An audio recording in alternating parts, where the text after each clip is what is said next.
All right, good afternoon, everyone. This is the chair's meeting for the month of March. Sent around an agenda. Before we go into chair's reports, what I'd like to do is just talk briefly about council retreat. And, we've made some efforts internally to try to figure this out, but what we're going to do is send around some possible dates in the evenings.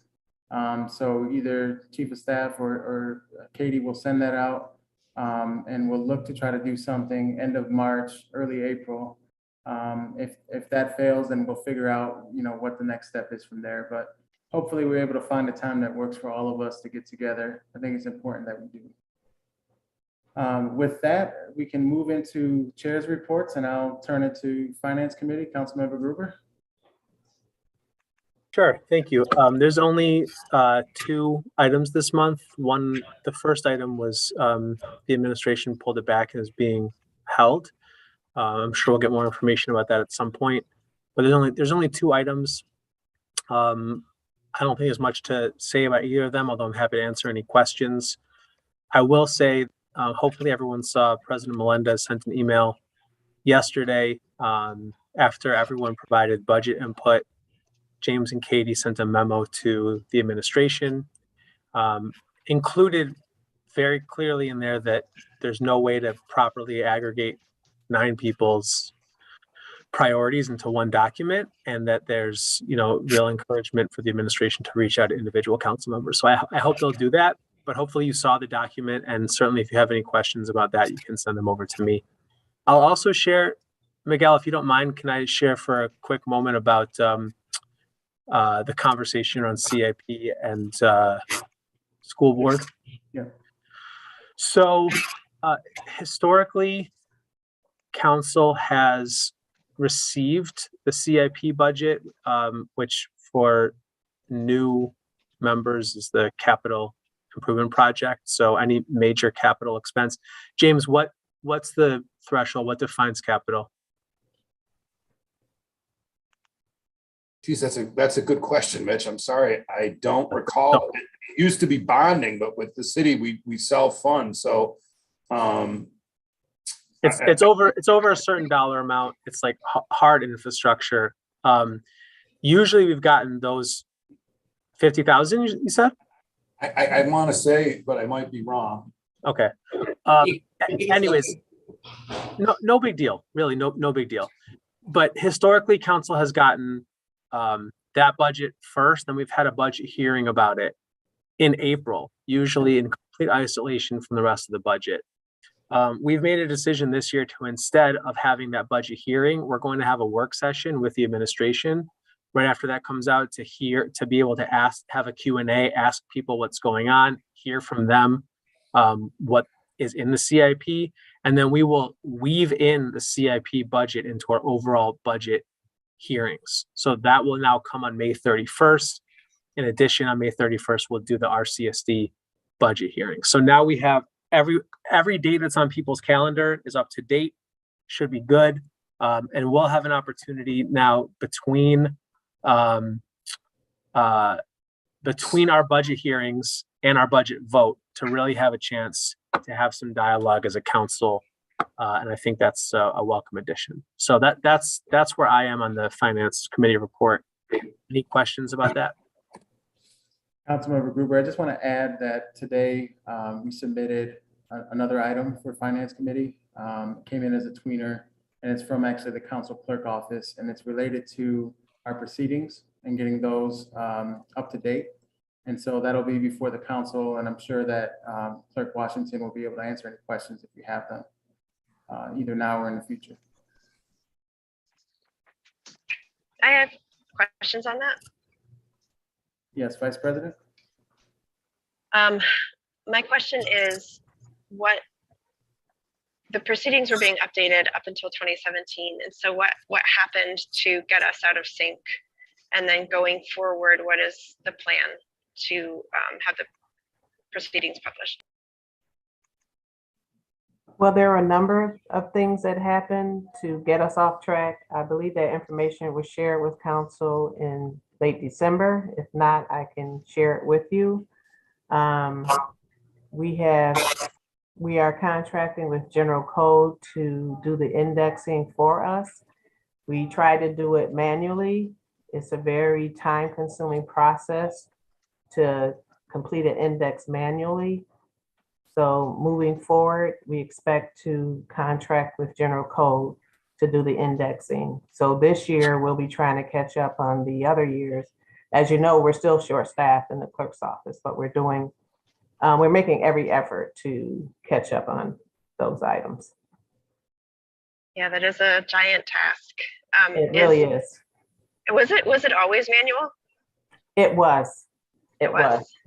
Yeah, I'm not sure how they were able to complete that manually. I think it was a person that was doing it years ago that just. Yeah. Yeah.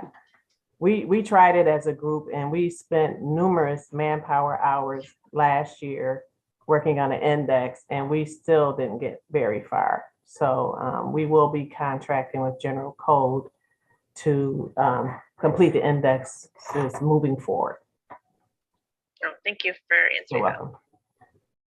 Thank you. So with that, Oh, sorry, just one more question. Did we pass something about this before?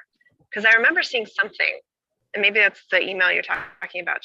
I believe it was in December by our former president. If you like, I can send it back to you. Is this legislation, if we pass legislation, then is this different or the same? We have to, because it's more than $10,000, we already have a contract with General Code. I see. The charter and the Okay. E-code. We had to come back to council for approval for additional funds. Got it. Thank you. You're welcome. Councilmember Gruber and President Melendez and everyone. There actually is not a dollar threshold as to what puts an item on the CIP. It's whether or not the item has a useful life as defined by section 11 of the local finance law. So, I assume it sort of is like, Mitch, when I mentioned bonding, usually a useful life of 20 or 30 years is typically, so I'd imagine that's what that section of the finance law says. Suzanne Warren just was kind enough to text me that, although she didn't define it, but I'm assuming it's something in that ballpark. Well, the really wonderful thing, James, is that I believe we also scheduled a council work session for you and Katie to do a how-to on reading the budget. And we'll get a chance to dive into all that stuff a whole lot more later. Great. So why don't we move to Parks and Public Works in hopes that we can get an NBD update if Councilmember Patterson joins. So Councilmember Pio, can you take us through the updates on the report? Sure. So we all know what's on the agenda for this month for legislation wise. Some other things that we are also working on are possible development further down the river. Got some people that own some land down near Charlotte that has been dealing with a lot of red tape. So we're trying to figure out the red tape issues regarding how to develop along the river, which is very tough. Also, a lot of crows. A lot of people are complaining about crows, which I cannot fully understand. I remember, there used to be this freaking power line with all crows behind my window, and every morning it was the worst. But we literally have to chase them out of the city. That what they need to do is like set up explosives, like fireworks, to kind of get them away. But it has to be, you have to consistently scare them out of the city, which is going to take some work. I've also looked at another city that supposedly use falcons to kind of chase them away.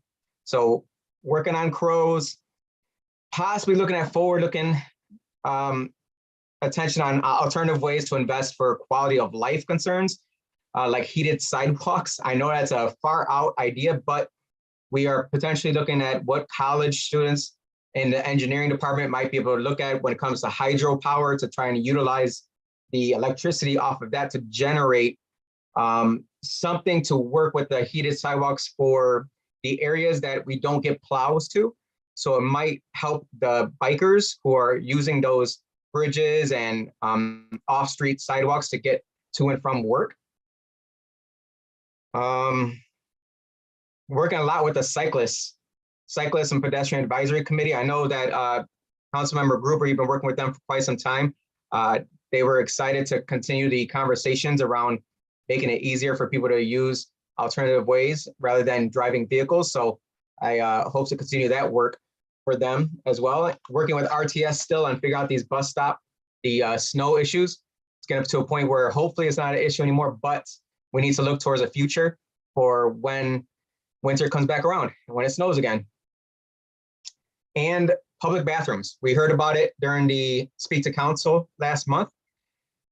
I've talked with a couple people in administration to look at other cities, what they have done, working with Vice President Lupien as well, to see what Portland is doing, what San Francisco is doing to really utilize public bathrooms to help the folks who don't have a home to not be using bathrooms in public spaces. So just some forward-looking things to take care of. May not be helpful for this year, but looking forward, it might be something we can take a look at for next year. Great. Kind of questions for me. Any questions for Councilmember Pio? Okay. So I'll jump into public safety because I think it's really quick and easy. We had a couple items come a little bit late, but this month we really have the credit card services basically for bail. And then we have the legislation that focuses on pawn shops and some software related to that. Other than that, it's a pretty light month. And I did share notes from my meeting with the chief. It's my expectation that every month I'm probably gonna end up meeting with the chief, the emergency communications director, and the fire chief, chief police, fire chief. So once I get those meetings on the calendar, I'll keep the notes coming. So with that, any questions for public safety? Okay.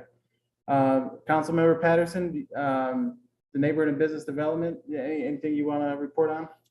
Well, thank you. I apologize for being late. I actually ran into a constituent on the way in who was complaining about garbage across the city, garbage pickup. In particular, they were complaining about the Family Dollar over on over in Genesee. So Councilmember Harris, I'll be getting their contact information to you so you can follow up with them. But you just can't tell folks and grab you walking in the building. You got to. Okay. Okay. So there's that. Pretty light month, nothing too crazy, nothing too wild. As far as things in the committee that are from the administration, I would direct folks to take a look at the nuisance abatement item, 3112, around cannabis. We're going to be looking at that this month. Pretty interesting. But other than that, pretty light month. You guys have the notes. You know what we've been working on and what we've been doing. Any questions, concerns, or comments? Any questions, concerns, comments? Okay.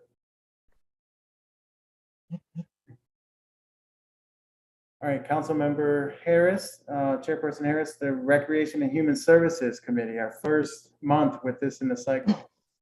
Thank you very much for your confidence in me and chairing this committee. We only have two items this month. Introductory 110, and then we also have which is the agreement to support the Monroe County Office of Children and Family Services Center, and the introductory 111, which is to support the animal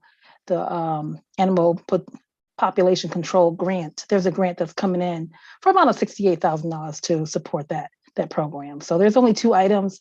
What I did do is I had a chance, since I knew that I would be chair this month and the rest of the year, I had a nice meeting with Commissioner Shirley Green. She actually shares my mother's name. For those of you who don't know, my mother's name is Shirley Green Harris. Her maiden name is Green, so it was kind of odd talking to Commissioner Green, but it was very helpful to meet with her. So going forward, if you have any questions, please let me know. Is there any questions about those two items? Okay. Thank you. And finally, on our chair's reports, the committee of the whole, obviously, we've been doing this for a minute, but we have 2 confirmation hearings to react to this month. And so we'll be doing that at the general meeting. Councilmember Smith, could you provide us an update on PAB? I can. So first, around staffing, around 50% of their staffing plan has been filled, and they are working with Director Nichols and her human resource team on the remaining positions. And the staff that they do have are all being onboarded and laying the foundation for their 4 key program areas, which will be public affairs, investigations, operations, and policy and oversight. They are also creating a timeline on the rollout of those key areas. And a part of that timeline will be a proposed work session with council so that they can give some details. Also, this past week, they received responses from Ms. Linda Kingsley on their proposed policies and procedures, and working with the law department on the final details of their new office space. Great, thank you for that. Any questions related to PAB for Councilmember Smith? Councilmember Patterson? When will they start hearing complaints from the public? They will be rolling out their timeline where they will do a work session with council. Hopefully that will be within the next 30 or so days. And we can ask those questions of them then because they will have a timeline prepared. Okay, so no time this month. Okay. And for historical reference, Councilmember Smith, the aim has been hearing cases by April is what we've heard. And I'm hoping that we're on target to achieve that, but certainly bring that back as a concern from the council. Sounds good. Well, just to light on that a little bit, I'm a little concerned about the ability to hear cases by April if you haven't accepted any complaints. So, you know, when I ask, when can we expect them to start receiving complaints? You know, it's a little disconcerting. You know, I've actually received a complaint, forwarded it over to them. They refused to take the complaint. My staff took the complaint. We forwarded it over to them. They're like, okay, well, we'll look into it when we get to it. Send it to them, send it to the police. Police looked into it. Now, you know, I'm a little concerned because to some degree, justice delayed is justice denied. Memory does not improve with time. So if we feel that the people need to be heard, there's been quite a period of time since people were last heard regarding issues regarding improper actions on the part of the police. It's concerning.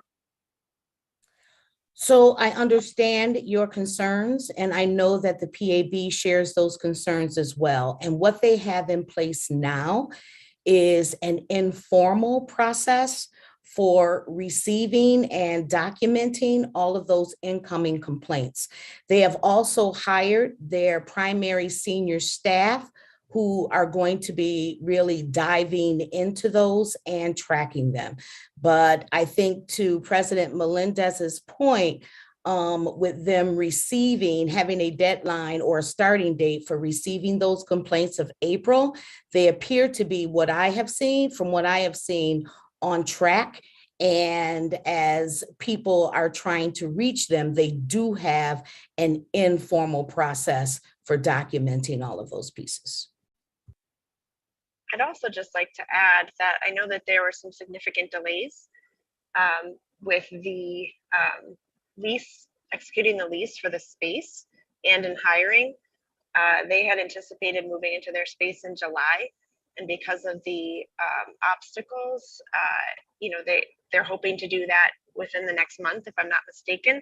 But that was a big delay, and I know that there were some delays in hiring that were outside of their control.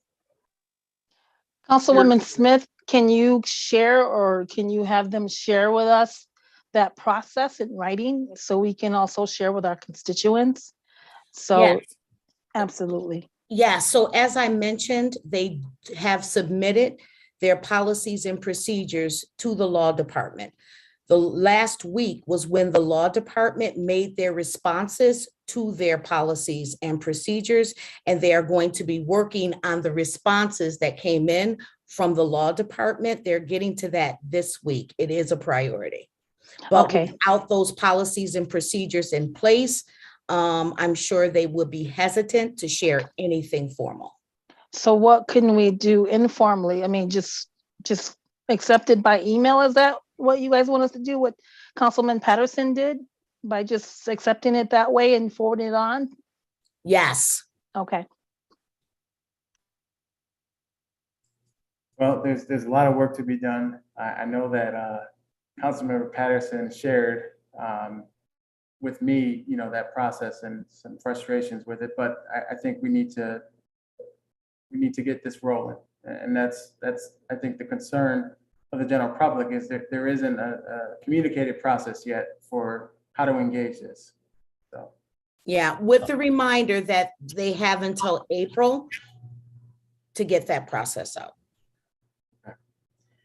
All right, with that, we'll move us into a quick budget conversation, and then we will go into executive session to discuss it. But just a general update for the council and the public. We did submit our budget proposal, our initial budget proposal for the council office on February 25th. And we have some updates to make, incrementals that we're going to discuss in executive session related to staffing. So with that, I will entertain a motion to go into executive session. So So moved. Second. All right, thank you. And we will move from there. Thanks, everyone.